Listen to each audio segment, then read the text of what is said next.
Olá, alunos do curso de Cálculo 1, aqui da Univesp, Universidade Virtual do Estado de São Paulo, bem-vindos. Em continuidade ao nosso curso, hoje nós vamos falar de derivadas de ordem superior. É uma ideia muito natural, uma ideia muito simples, não vai apresentar nenhuma grande dificuldade conceitual.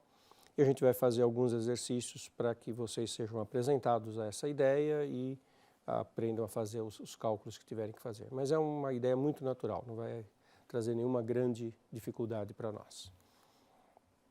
Lembra do conceito de derivada? Tinha duas maneiras básicas de escrever. Eu podia escrever que a derivada no ponto C era o limite, fazia f de c mais h menos f de c dividindo por h.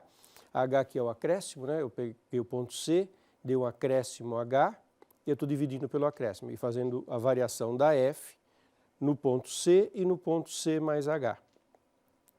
E eu posso escrever esse c mais h como x, e aí no lugar do h vai ser x menos c. É a diferença do acréscimo, né? Estou no ponto C e no ponto x, a variação entre eles é x menos c. No caso de eu escrever o h assim, eu faço o limite quando o h tende para zero, e quando eu escrevo assim, eu faço o limite quando o x tende para c. De qualquer maneira, esse denominador sempre está tendendo para zero, né? Em cima e embaixo, ambos tendendo para zero. É a taxa de variação instantânea. Quando eu faço isso, fica dada uma função, eu calculo a derivada de forma genérica, num ponto x qualquer, e fica definida uma nova função, que é a função derivada. Isso é uma coisa assim, extremamente natural. Por exemplo, se eu pegar a função 5x ao cubo menos 3x mais 3x menos 2, se eu calcular a derivada num ponto qualquer, nós já vimos as regras de derivação, abaixo 3, 15x eleva uma unidade a menos 15x quadrado.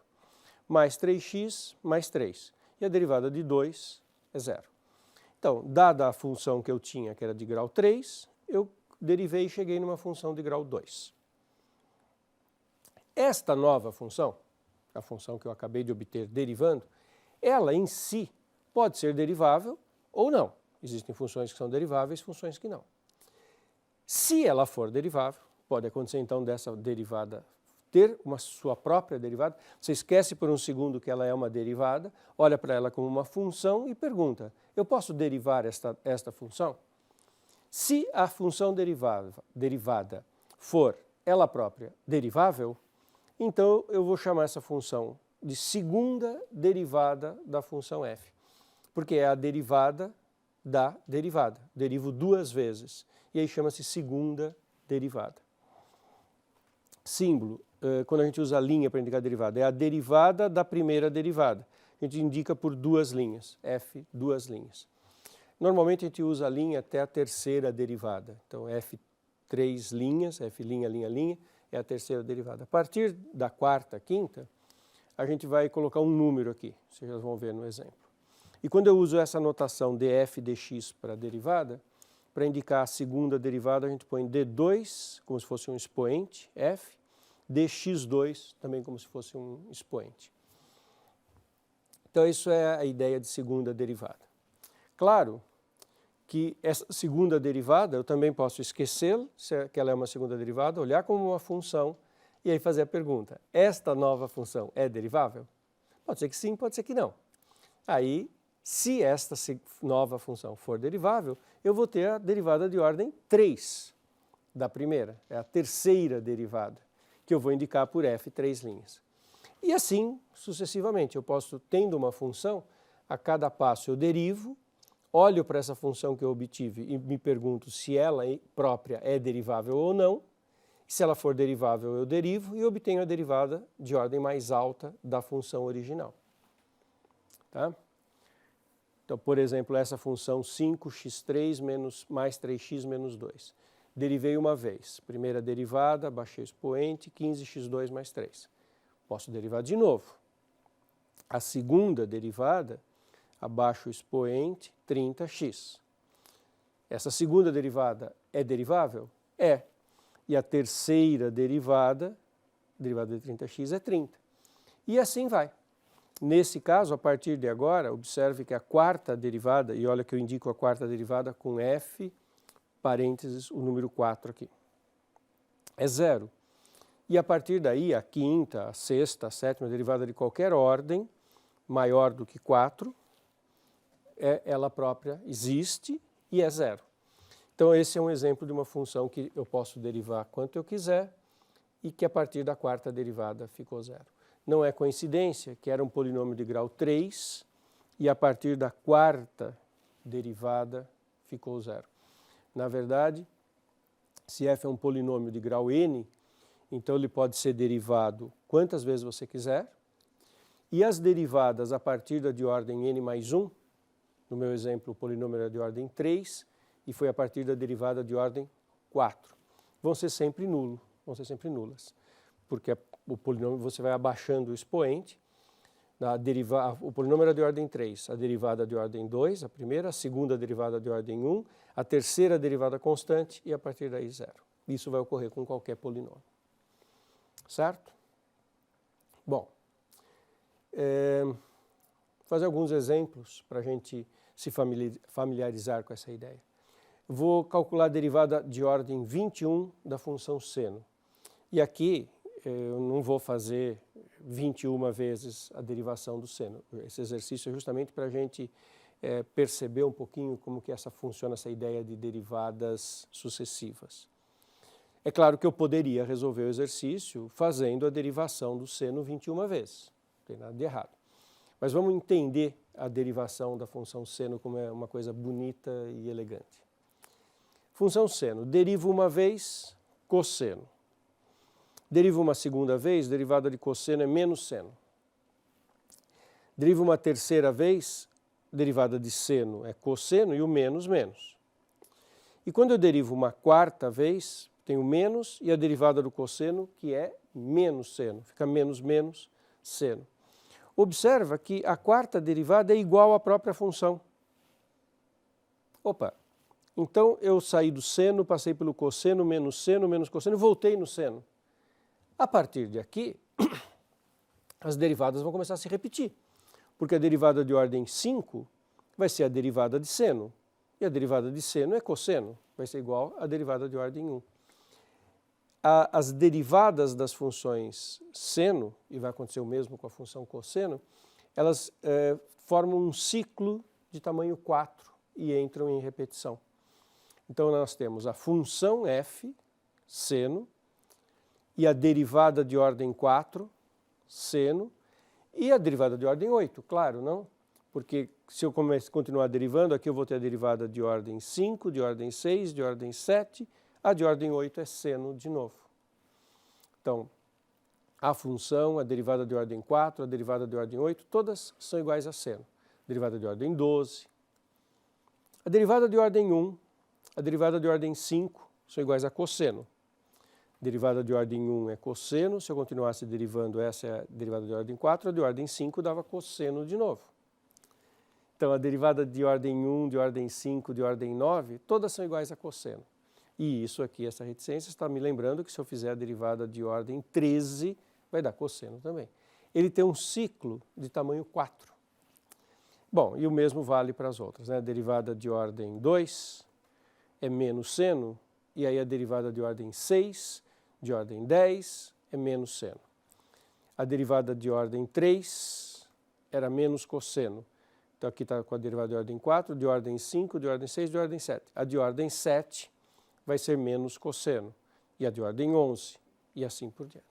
Então, olha como é bonitinho isso. As derivadas da função seno formam um ciclo periódico repetitivo de tamanho 4. Então, para eu calcular a derivada de ordem 21, basta eu saber em qual desses casos que ela está. Eu não preciso derivar até a derivada de ordem 21. E isso valeria para qualquer número, derivada de ordem 521. É só identificar em qual ciclo, em qual parte deste ciclo que ela está. Elegante, não é, esse raciocínio? E como que eu faço isso? Eu pego o 21, divido por 4. 21 dividido por 4 dá 5 inteiros e mais 1. Quer dizer, para chegar na derivada de ordem 21, olha que bonita essa leitura, essa interpretação. Para chegar na derivada de ordem 21, eu executo 5 ciclos completos de ordem 4. Aquele ciclo seno, cosseno, menos seno e menos cosseno, depois volta no seno. Eu faço 5 daqueles ciclos completos E a derivada de ordem 21 vai aparecer no sexto ciclo. É a primeira função do sexto ciclo. Então, a derivada de ordem 21 é a primeira função do sexto ciclo, é igual à primeira derivada, é igual a cosseno. Lindíssimo esse raciocínio. E assim eu poderia calcular a derivada de qualquer número, aqui poderia ser 521, que faria o mesmo tipo de conta. Muito bacana isso. Vou mostrar essa ideia de primeira, segunda, derivada, terceira, como que nos ajudam em problemas de cinemática. Começar com o movimento uniformemente variado. Movimento uniformemente variado, que vocês estudam no ensino médio, a equação horária é posição inicial, espaço inicial, velocidade inicial vezes tempo, aceleração vezes tempo ao quadrado sobre 2. Essa é a equação horária do movimento uniformemente variado. A velocidade do movimento uniformemente variado é a derivada do espaço. Então, basta eu derivar. E a hora que eu derivo o espaço inicial constante se some, V0t fica V0, abaixo o expoente 2, cancela esse 2, αt, que também é uma fórmula conhecida de vocês do estudo de movimento uniformemente variado, a fórmula da velocidade. Derivando de novo, derivada da velocidade é a aceleração, e é a derivada segunda do espaço. Então, estão vendo as derivadas sucessivas, aqui a função, a derivada primeira, a derivada segunda. E a derivada segunda dá a constante α, que isso é do movimento uniformemente variado. O bacana é que eu uso essa mesma ideia mesmo para movimentos que não sejam uniformemente variados. Este é um exemplo que não é MUV.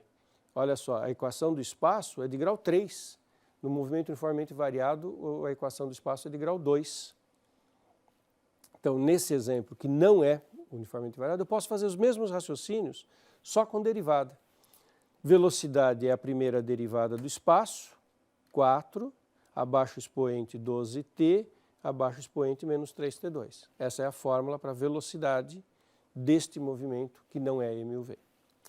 Se eu derivar a velocidade, ou seja, a segunda derivada do espaço, derivada de constante é 0, 12, abaixo o expoente menos 6t. Isso é a segunda derivada do espaço e a aceleração, que não é constante, porque não é MUV. Se eu derivar a aceleração, que é a segunda derivada da velocidade, que é a terceira derivada do espaço, dá menos 6. E a partir daqui, como deu constante, se eu derivar de novo, vai dar 0. E essas coisas, além de serem derivações, coisas bonitinhas, elas permitem fazer interpretações físicas. Olha só, eu vou colocar só tempo positivo, né? Isso é comum em exercícios de cinemática, a gente colocar uma origem dos tempos e pegar tempo a partir deste 0. Então, por isso, eu só vou trabalhar com tempo positivo aqui. A aceleração é 12 menos 6t. Então, não é constante, não é MUV. Essa aceleração é uma reta de coeficiente angular negativo.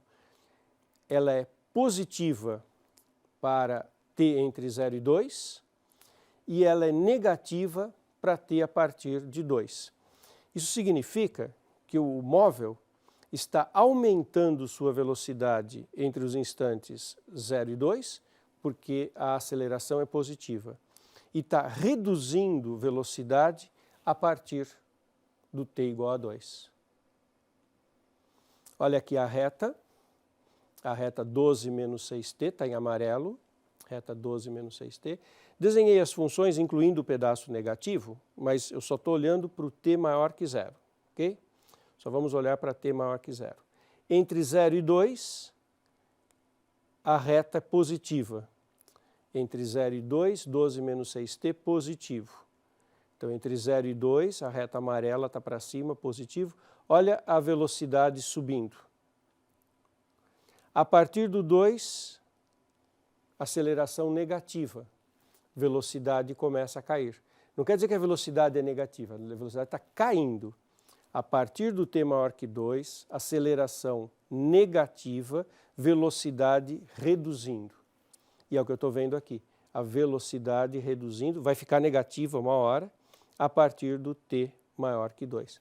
Olha como é bonito essa ideia de primeira, segunda e terceira derivada. Ela permite uma análise na cinemática que independe de eu ter fórmulas de movimento uniforme, uniformemente variado, memorizadas. É a derivada e a interpretação do que a derivada significa. Isso é muito, muito rico. Uma observação importante é que nem toda função tem segunda derivada. Por exemplo, essa função aqui, x² se x positivo e menos x² se x negativo, essa função é uma função derivável e ela coincide com a parábola x2 para os positivos e o oposto da x2 para os negativos, está aqui o gráfico. x² para x positivo e ao invés de continuar x² no negativo, eu coloquei menos x². Observe que essa função é derivável. Ela tem coeficiente, ela não tem bico, ela tem, em cada ponto tem o coeficiente angular da reta tangente, é dado pela derivada. A derivada dessa função é 2x para x positivo, menos 2x para x negativo. Observe que no x igual a zero, a derivada é zero. O coeficiente angular da reta tangente aqui na origem é zero, reta tangente horizontal. E essa função, 2x menos 2x, ela não é derivável na origem. Porque olha só quem é a função 2x menos 2x. É parecida com um módulo, não é módulo porque tem um 2 multiplicando, né? 2x menos 2x. Se não tivesse o 2, era exatamente a função módulo. Ela tem um vértice na origem, ela não é derivável na origem. Moral da história, a função com a qual eu comecei não tem segunda derivada. Ela tem primeira derivada, mas a primeira derivada, que é essa, não é derivável, então não existe segunda derivada. Isso me leva a conceituar o que significa uma função que tem derivadas até uma certa ordem e eventualmente para. A gente diz que uma função que possui derivadas contínuas até a derivada de ordem k chama-se função de classe ck. Esse exemplo que eu acabei de dar é uma função que tem a primeira derivada e a primeira derivada é contínua. Então ela é de classe C1. Como não tem a segunda derivada, ela não é de classe C2. E uma função que tem todas as derivadas a gente chama de classe C infinito, como é o caso da função exponencial, que tem todas as derivadas de todas as ordens, certo? É a função exponencial, primeira derivada, segunda derivada, todas as derivadas da função exponencial existem, e a função exponencial tem essa propriedade importante que cada vez que a gente deriva, continua dando ela mesma, e portanto ela é uma função de classe C infinito, porque tem as infinitas derivadas, não existe nenhuma barreira para se calcular as derivadas dessa função. Grande parte das funções com as quais nós trabalhamos no nosso dia a dia são funções de classe C infinito. A função exponencial, todas as funções trigonométricas, as funções polinomiais, são funções que você pode derivar não só uma ou duas vezes, derivar livremente, que nos seus domínios elas são de classe C infinito. Isso vai estar conectado com uma ideia de polinômio de Taylor que nós vamos estudar mais para frente. Tá ok?